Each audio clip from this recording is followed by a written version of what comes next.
gallabuxur í flottu úrvali. Þátturinn í boði Jóðum Jóð.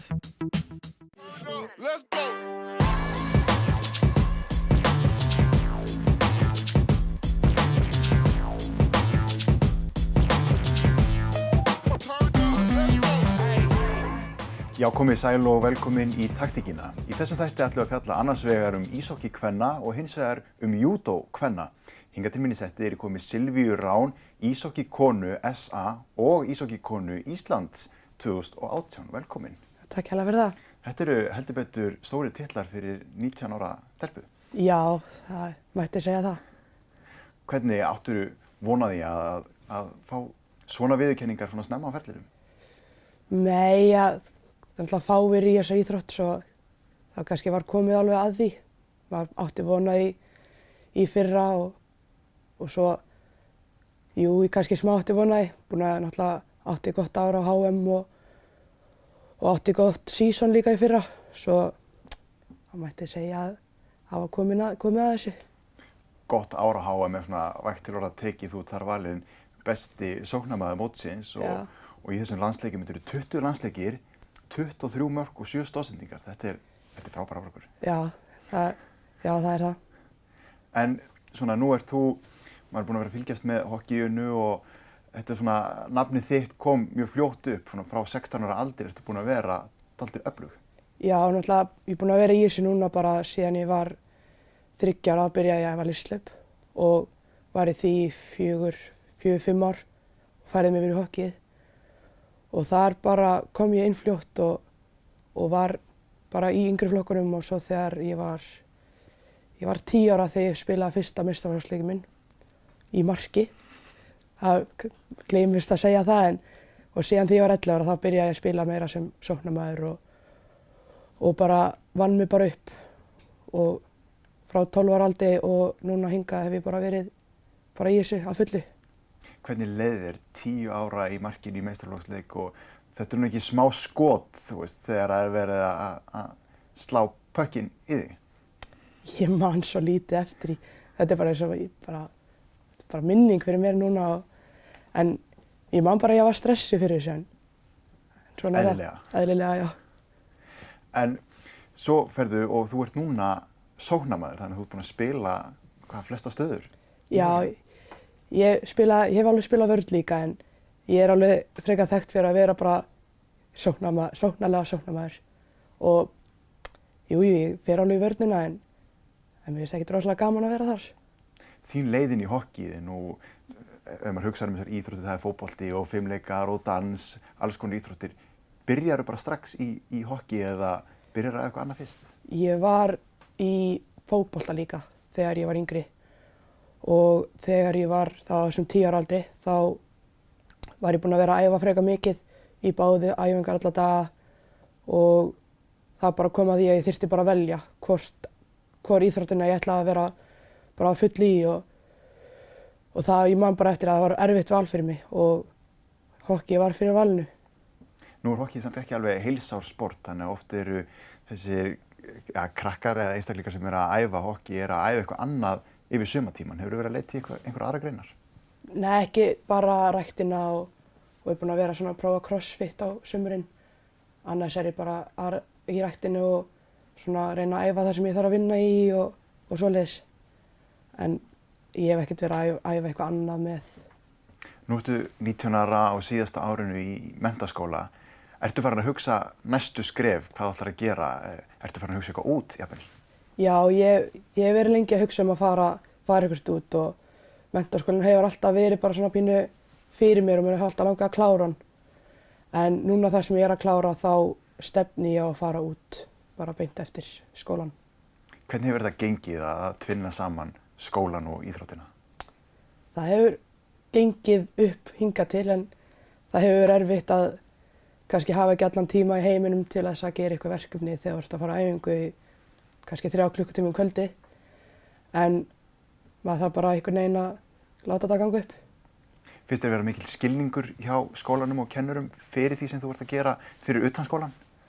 Flest öllum kennurum. Ég myndi ekki segja öllum en flestum. Þú skiptir þarna, þú byrjar á raungreinasviði í skólanum og skiptir þér á félagsfræðibraut Var það til þess að geta sett meiri fókus á íþróttina? Já, það var klárlega bara út af því, þú veist.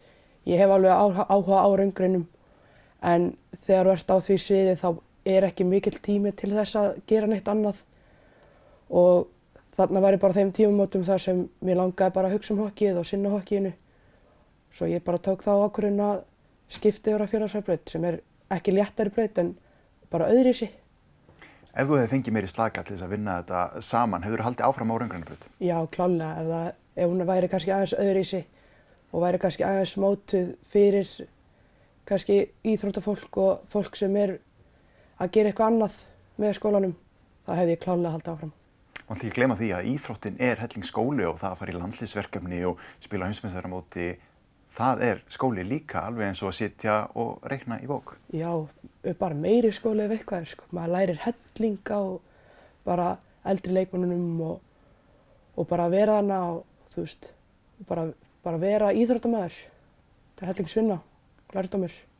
Núna á síðasta tímabili þá var þetta í deildinni hérna heima, þá var þetta annars vegar SA Innjur og svo Ásynjur. Já. Og úrslitaleikurinn var innbyrðisleikurinn, núna spiliði saman sem eitt lið. Hvernig munurinn á þessu tvennu? Hver hann? Sko, núna þá í fyrra þá voru náttúrulega allar liðsfélagar í rauninni í landsliðinu, eða langflestar og vorum að æfa saman og á æfingum vorum við líka liðsfélagar en síðan á, það var 8 þriðjudum þá þurftu allt inn að vera mótherjar og keppa móti hvort öðru. Það var alltaf smá erfitt svona upp á að keppa móti vinkonunum í rauninni. En svo núna þá bara í rauninni liðið núna mest að megni bara ungu stelpunar og síðan eru 5 úr Ásynjuliðinu og við höfum bara núna verið að vinna í því kannski móta núna liðið eins og það þú veist, að koma liðsheildinni saman og það var alveg pínu erfitt fyrst en mér finnst þess að núna fyrst að koma að við séum að ná saman sem lið. Það er kannski alltaf erfitt að móta þessa liðsheild þegar þú ert að keppa á móti liðsfélagunum af svona miklum krafti. Já, það það sko. Og bara eins og bara í hita leiksins þá segir maður eitthvað, maður gerir eitthvað og síðan kannski maður smá pínu pirraður og svo bara æfing á morgun, allir saman og allir vinir aftur. En það var erfitt. En líka því að sko, ef við segjum það hreint út að deildin hérna heima í kvennahokkíinu, hún ekkert spes. Og þetta svolítið leiki sem þú ert að nýta til þess að byggja upp landsliðið fyrir landsliðsverkefni sem eru stóru leikirnir. Þannig að það skiptir kannski máli að liðið sem heild sé að æfa saman svo að liðsheildin í landsliðinu sé góð. Já, við þarna það það sem við reynum að gera og þar sem við fáum ekki mikið að leikjum og við fáum 12 leikir saman, þá höfum við búin að vera að reyna að fá æfingaleiki á móti strákunum í 3. flokk. Þeir aðeins meira spennandi. Þá reynum við að vinna í gegnum varnarlegu kerfin okkar og sem við kannski náum ekki að gera þá í þessum deildarleikjum. En síðan fórum við núna til Svíþjóðar, bara SA-liðið okkar og við kepptum móti fyrstu deildarliðum í Svíþjóð, þá Division 1. Og við undirbúum okkur fyrir það bara eins og að við værum að fara að keppa móti bara bestu liðum í heimum og við áttum vona því. En síðan bara komum við okkur óvart að við vorum betri en okkur grunaði þá á heimsvísu og við vorum bara með yfirhöndinni í þeim leikjum og það hefur skilað sér þá að keppa kannski móti hvort öðru heima og á móti strákunum og allt þetta. Og þetta gríðarlega stórt hérna á Akureyri. SA með flesta Íslandsmeistara og landsliðsmenn held ég af öllum félögum í bænum. Já, það pínu fyndið. Það svona 75% eru úr SA sko. Já. En svo líka til þess að fá þessi verkefni við hæfi, þá hefur þú verið að spila með strákunum, ekki satt? Jú, þá ég búin að spila með öðrum flokk strákunum sem þá undir 20. Og núna þar sem ég 19 ára þá fæ ég geta að spila með þeim mikið lengur en það frábært að ekki fara að fá að spila með þeim og æfa með þeim og það mikið hraðara, smá svona röff sko, tæklingar og það maður þarf bara að láta þess að hafa það. Þegar þú ert í þessum yngri flokkum, þá er þetta ekkert sjálfsagt að spila með öðrum flokki karla? Nei, það var hérna, þegar ég var í 3. flokki, þá var það þannig að þegar þú stelpa þá máttu spila 2 auka ár í 3. flokki.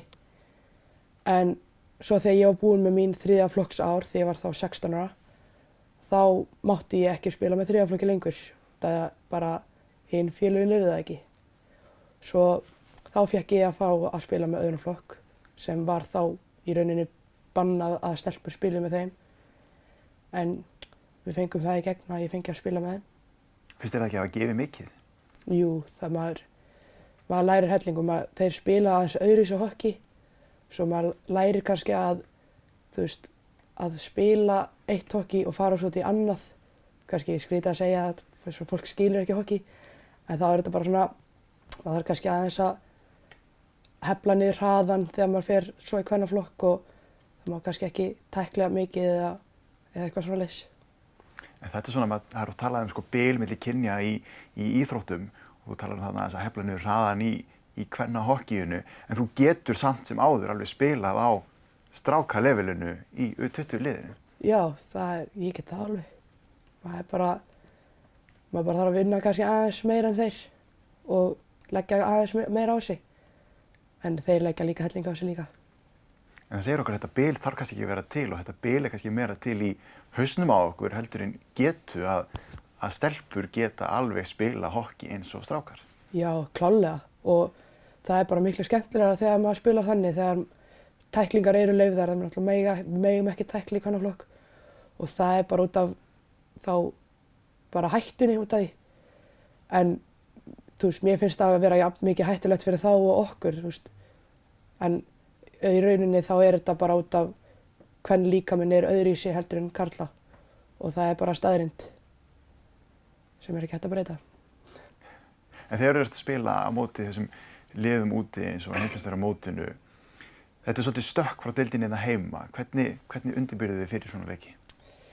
Við æfðum bara saman og fórum yfir þá varnarsvæðið og síðan bara fórum við bara inn í þessa leiki eins og við værum bara að fara að keppa á HM. Við bara undirbýr sig aðeins öðruvísi, bara hausinn fer á annan stað og svo bara spilar þetta. Í rauninni bara líka bara að spila hockey og vilja spila það. En næstu skref, þú ert farin að hugsa eitthvað út núna og þegar maður er að spila hockey svona vel, er ekki einhver tækifæri líka til þess að fara út á námsstyrk hreinlega? Jú, það er hægt að fara til hérna Bandaríkjanna og ég búin að vera að hugsa það mjög lengi að fara út í háskóla og spila á styrk. En ég búin að vera að hugsa það lengi og ég held að svona besta skrefi fyrir mig núna að taka árspásu í skóla og gera eitthvað annað og fara síðan út og þetta er búin að velta svo mikið lengi fyrir mér en mér líður þess að þetta sé bara rétt að skrefi fyrir mig. En gera eitthvað annað því þið samt að spila hockey? Já, að spila hockey og bara einbeita mér að hockeynu kannski meira heldur en að vera í skóla með og þá bara spila bara hockey. Frábært, þetta verður spennandi að fylgjast með. Takk kærlega fyrir að koma hingað, Silvía. Takk fyrir þess. Tökum okkur smá hlé núna og eftir það kíkjum við á júdó kvenna. Komdu og sjáðu vorlínuna frá Bertoni. Þátturinn er í boði Djós.